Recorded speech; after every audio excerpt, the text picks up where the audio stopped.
But for more on the Asia-Pacific markets, let's go to CNN's Stephen Jiang. He joins us from Beijing with the latest. And of course, this volatility, not completely unexpected, is it? A lot of people saying this is more about a correction.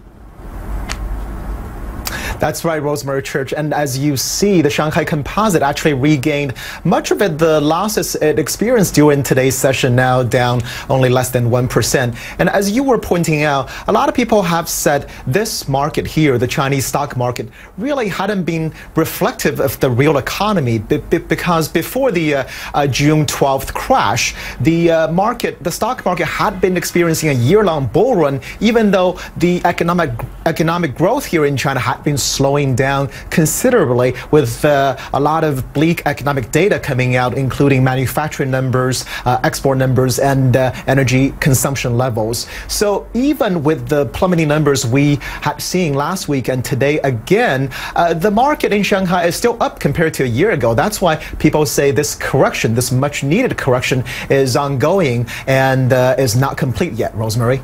And of course, we've talked a lot about China's intervention. We saw that interest rate cut, but we're also hearing about these detentions over the weekend. Talk to us about the impact of those and why China feels it needs to go in that direction.